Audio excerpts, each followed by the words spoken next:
Hello friends, तो हमारी आज की वीडियो है माइन गैसेस के बारे में जो कि अंडरग्राउंड माइंस में पाई जाती है। इस वीडियो में हम उन सभी 9 गैसेस के विषय में समझेंगे, जानेंगे और उनके सभी इंपॉर्टेंट पॉइंट्स को डिटेल में समझेंगे।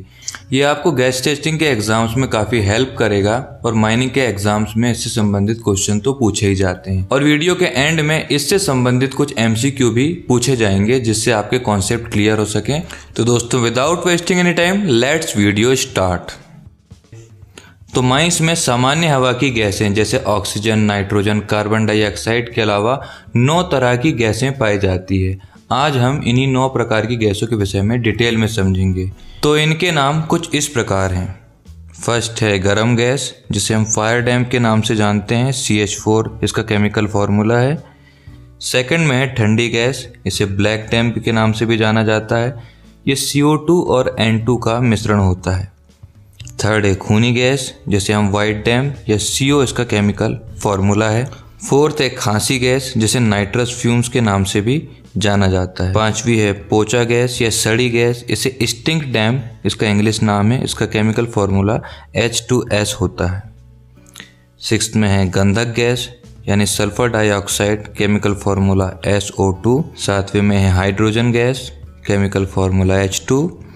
और आठवें में है आग की गैस, जिसे गॉबस्टिंग के नाम से भी जाना जाता है। ये कुछ गैसों का मिश्रण होता है, इसकी बारे में हम डिटेल में आगे देखेंगे।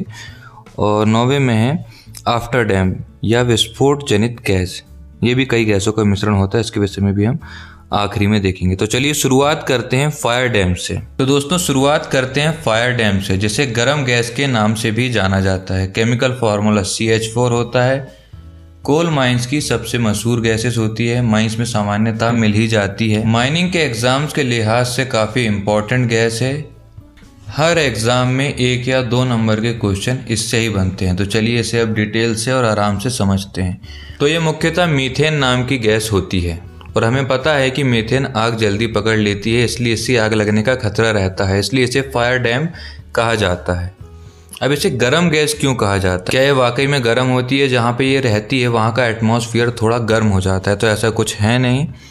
इसका नाम गर्म गैस इसलिए पड़ा क्योंकि ये किसी गर्म वस्तु के संपर्क में आने पे आग पकड़ लेती है, इसलिए खदान की भाषा में इसे गर्म गैस कहा जाता है। यदि ये गैस किसी ऐसी वस्तु से 10 सेकंड के लिए संपर्क में आ जाए जिसका तापमान 650 डिग्री सेल्सियस है तो ये गैस आग पकड़ लेती है। इसी तरह यदि किसी वस्तु का तापमान 1000 डिग्री सेल्सियस है तो उससे 1 सेकंड के संपर्क होने पर यह गैस आग पकड़ लेती है। इसीलिए अंडरग्राउंड माइंस में ऐसी मशीन नहीं लगाई जाती जिससे ओवर हीटिंग की समस्या हो या स्पार्क जनरेट होता हो, जिससे वहाँ पर यदि ये गैस उपस्थित रहती है तो ये संपर्कित होकर वहाँ पे विस्फोट कर सकती है। इसीलिए अंडरग्राउंड माइंस में फ्लेम प्रूफ एपरेचर्स और इंट्रिंसिकली सेफ सिग्नलिंग वायर आदि का इस्तेमाल किया जाता है ताकि इस गैस को पर्याप्त हीट मिल ही ना पाए। यदि हीट ही नहीं मिल पाएगी तो ये गैस विस्फोटित नहीं होगी।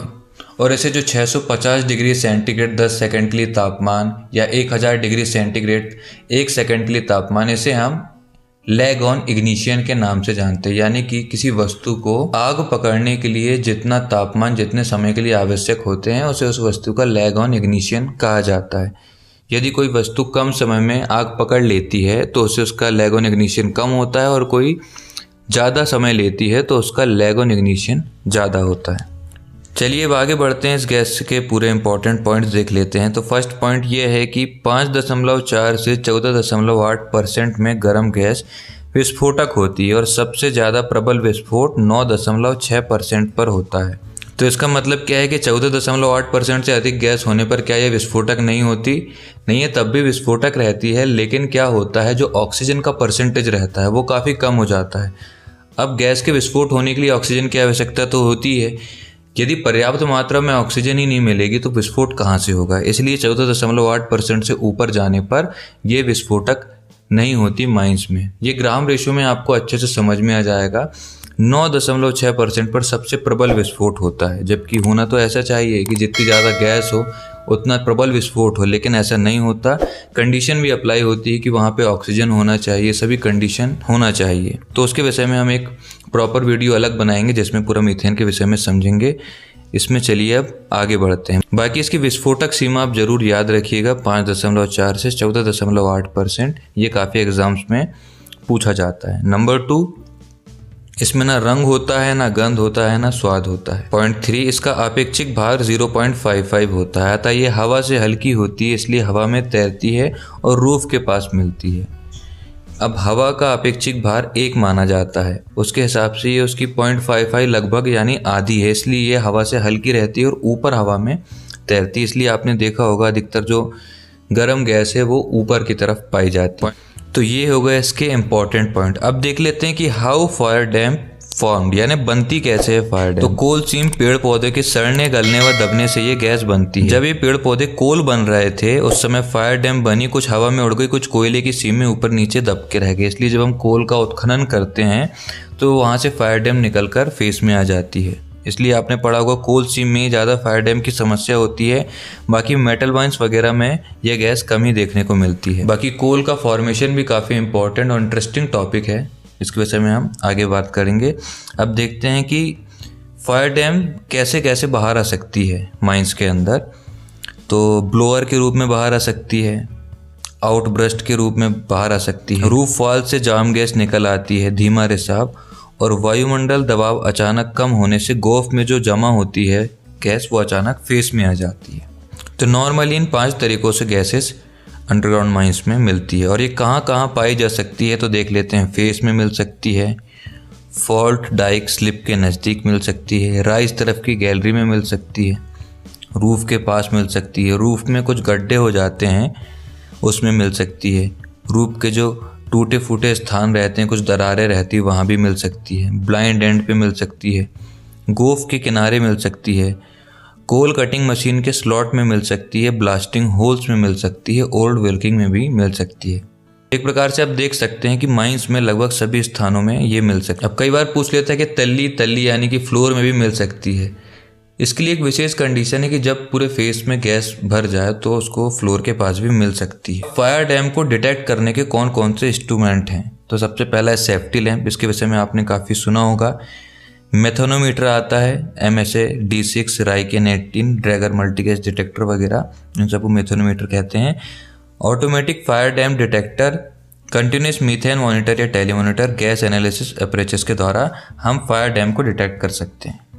तो दोस्तों फायर डैम के इतने इंपॉर्टेंट पॉइंट है, सभी गैसेस को कवर करना है, इसलिए थोड़ी सी इन्फॉर्मेशन शॉर्ट रखी जा रही है और इंपॉर्टेंट वाले पॉइंट्स रखे जा रहे हैं। यदि आपको ऐसा लगता है कि इसके लिए एक प्रॉपर अलग वीडियो होना चाहिए तो कमेंट करके बताइए, उसके लिए बाद में एक अलग सी वीडियो सेपरेट बना दिया जाए। अब आगे बढ़ते हैं। ब्लैक डैम जिसे ठंडी गैस के नाम से भी जाना जाता है, इसका एक और नाम है बुझाऊ गैस, इसे बुझाऊ गैस भी कहा जाता है।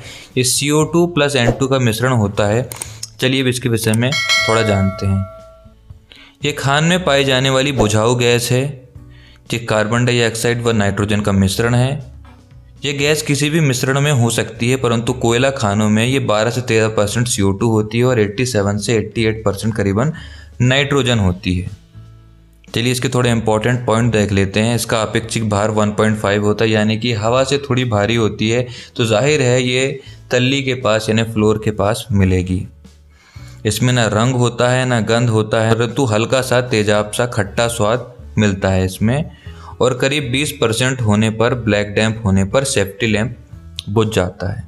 चलिए अब देख लेते हैं कि ब्लैक डैम्प बनती कैसे है। तो कोल, लकड़ी व अन्य कार्बन युक्त पदार्थों के मंद ऑक्सीकरण यानी स्लो ऑक्सीडेशन से ब्लैक डैम्प बनती है। ह्यूमन की ब्रीथिंग से बनती है, सेफ्टी लैंप के जलने से बनती है, ब्लास्टिंग से, स्पॉन्टेनियस हीटिंग और अम्लीय जल की चूना पत्थर के साथ क्रिया होने पर यह गैस बनती है। तो चलिए देख लेते हैं हम ये कहाँ कहाँ पाई जा सकती है। जहाँ पे एक तो वेंटिलेशन ख़राब हो वहाँ मिल सकती है, ओल्ड वर्किंग में मिल सकती है, गोफ के किनारे या गोफ के किनारे वाले फेस में मिल सकती है, डिप गैलरी में, पुराने शाफ्ट में, बहुत समय से रुके हुए पानी में भी मिल सकती है। ये गैस विषैली नहीं होती है, लेकिन इसकी अधिकता से ऑक्सीजन की मात्रा कम हो जाती है, जिससे व्यक्ति की मृत्यु हो सकती है। अब देख लेते हैं कि ब्लैक डैम्प को डिटेक्ट करने के कौन कौन से इंस्ट्रूमेंट होते हैं। तो पहला सेफ्टी लैंप से 5% ब्लैक डैम्प होने पर सेफ्टी लैंप का प्रकाश करीबन 30% घट जाता है, जिससे एक इंडिकेशन भी मिल जाता है।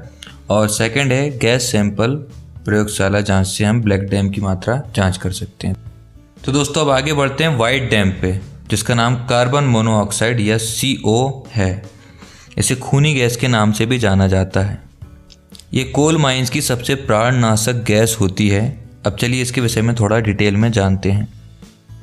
तो दोस्तों, ये गैस हमारे ब्लड के जो रेड ब्लड सेल्स रहते हैं, जिन्हें लाल रक्त कणिकाएं कहते हैं, उनको नाकाम कर देती है, जिससे ब्लड द्वारा जो हमारे शरीर के विभिन्न अंगों में ऑक्सीजन पहुंचाने का कार्य होता है वो रुक जाता है या वह शक्ति नष्ट हो जाती है। अब जाहिर सी बात है, यदि शरीर को ऑक्सीजन नहीं मिल पाएगी सभी अंगों को, तो वो काम अच्छे से नहीं कर पाएंगे और व्यक्ति की मृत्यु हो जाती है। ये एक प्रकार से मनुष्य का खून कर देती है, इसलिए इसे खूनी गैस कहा जाता है। ये कोल माइंस की सबसे ज़्यादा प्राणनाशक गैस है। इसका अपेक्षिक घनत्व 0.97 होता है, यानी हवा से थोड़ी सी हल्की रहती है।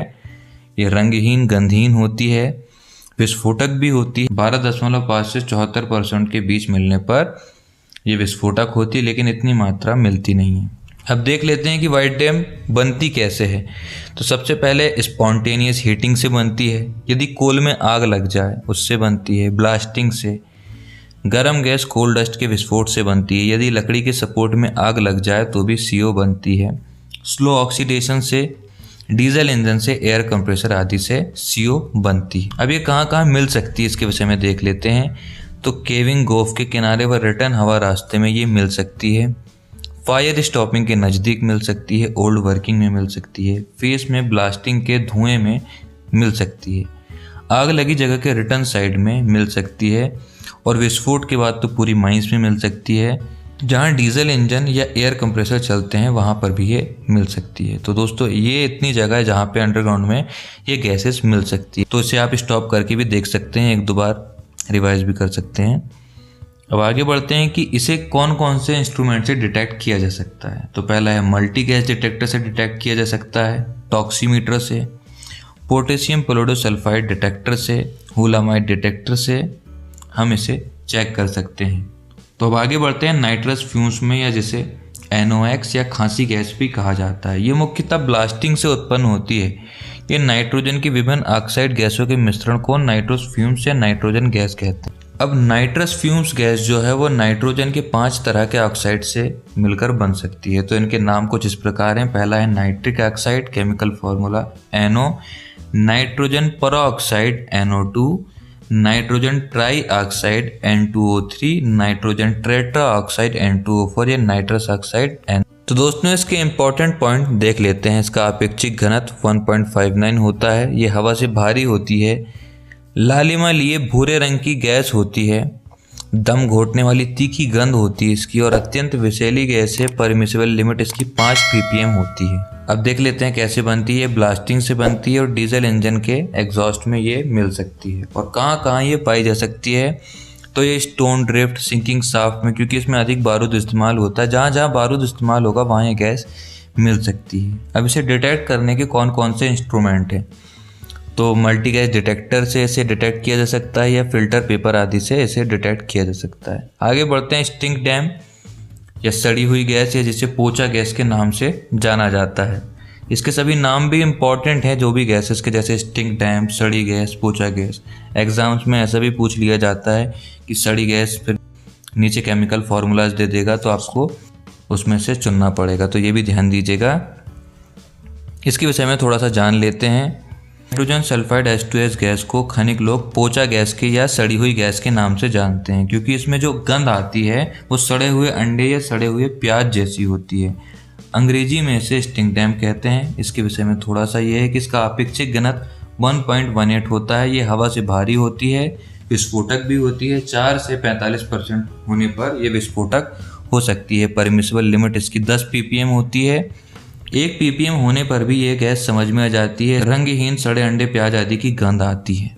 तो दोस्तों, इसकी जो परमिसिबल लिमिट है वो पहले 7 ppm हुआ करती थी, लेकिन अभी की जो बुक्स में वो 10 ppm आ रहा है। तो उसे अपने दोस्तों के साथ कंसल्ट करके देख लीजिएगा, क्योंकि कई बार एग्जाम्स में ये क्वेश्चन आएगा तो काफ़ी कन्फ्यूज़न हो जाता है। तो अब देख लेते हैं कि स्टिंक डैम बनती कैसे है। तो स्पॉन्टेनियस हीटिंग से बनती है, मरे हुए जीव जंतु के सड़ने से बनती है, बारूद ठीक से ना जलने पर बनती है, और मेटल माइंस में एसिडिक वाटर पर पायराइट की क्रिया होने से स्टिंक डैम बनती है, और गंधक युक्त कोल से विशेष परिस्थिति में बनती है।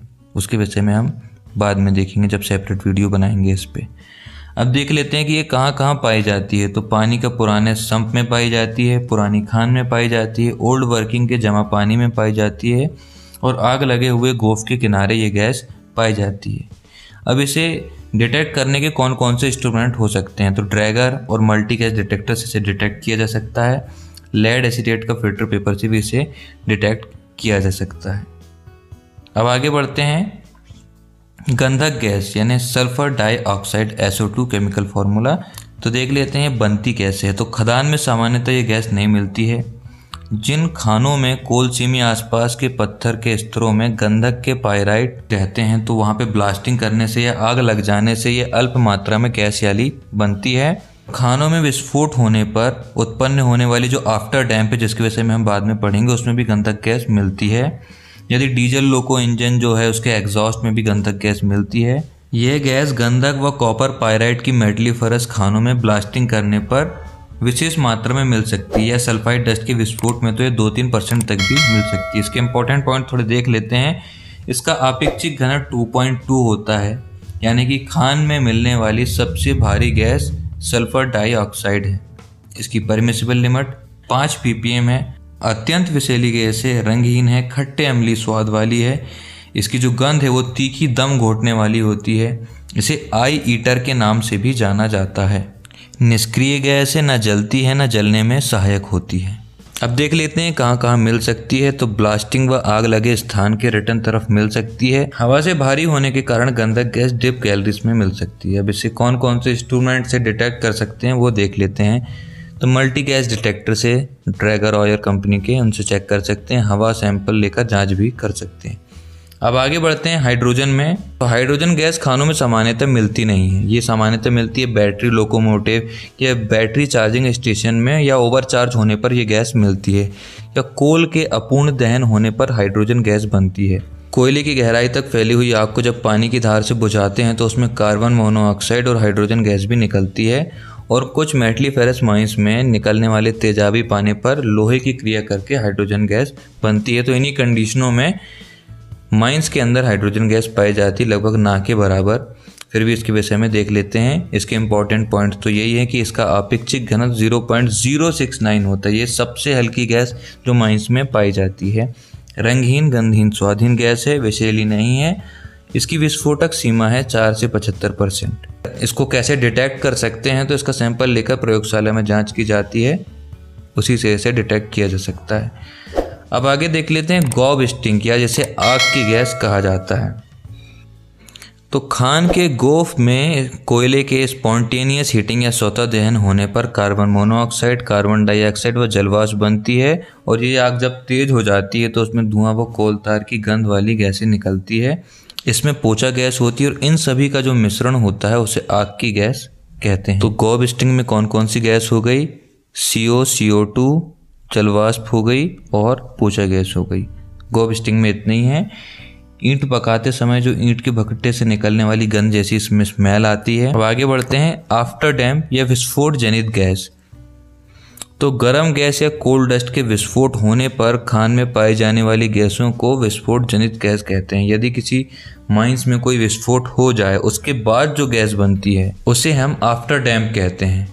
कोल माइंस में विस्फोट होने के बाद स्थितियां और भी विकट हो जाती हैं, और भी गैसेस निकल आती हैं और ज़्यादा खतरनाक गैसेस फॉर्म होती है, तो दोबारा विस्फोट होने के चांसेस भी रहते हैं। और इसमें देख लेते हैं कि कौन कौन सी गैसेस आफ्टर डैम्प में होती है। तो इसमें खूनी गैस, ठंडी गैस, गर्म गैस और विस्फोट के बाद बची हुई ऑक्सीजन, नाइट्रोजन और कुछ हाइड्रोजन गैस भी होती है। और इनमें से किसी भी गैस की मात्रा निश्चित नहीं होती, वो विस्फोट की कंडीशन पे और माइंस की कंडीशन पे डिपेंड करती है। फिर भी आफ्टर डैम्प में 1 से 8% तक CO यानी खूनी गैस हो सकती है और ऑक्सीजन की मात्रा बहुत कम होती है। तो दोस्तों वीडियो काफ़ी लंबा हो गया, इसलिए इसका जो MCQ वाला पार्ट है उसे हम पार्ट 2 बना के डालेंगे। आपको वीडियो कैसी लगी कमेंट करके बताइएगा। और जो आपने 9 गैसेस देखे उनके विषय में सेपरेट वीडियो आप चाहते हैं कि नहीं, वो भी आप कमेंट करके बताइएगा। इस वीडियो का हम लाइक एम रखते हैं 250 लाइक। आशा है आप जल्दी उसे पूरा कर देंगे। और यदि आपको इसका PDF चाहिए तो डिस्क्रिप्शन में लिंक दी गई, वहां जाकर आपको वेबसाइट में नीचे कमेंट में PDF पोस्ट करना है। आपको तो मालूम ही है, या जीमेल एड्रेस आप वहां पे पोस्ट कर सकते हैं। मैं कोशिश करूंगा कि जल्दी वहीं पोस्ट के नीचे एक PDF लिंक दे दूं जहां से आप डायरेक्ट PDF डाउनलोड कर सकें। और यदि आपको MCQ वाला पार्ट देखना है तो आप उसकी वेबसाइट में पहले अपलोडेड है, वहां पर जाकर आप उसके MCQ देख सकते हैं, कवर कर सकते हैं। लेकिन यदि उसका MCQ का वीडियो चाहिए तो थोड़ा सा समय लगेगा, लेकिन जल्दी ही आ जाएगा। तो बस दोस्तों, आज के लिए इतना ही। मिलते हैं नेक्स्ट वीडियो में, तब तक के लिए जय हिंद, जय भारत।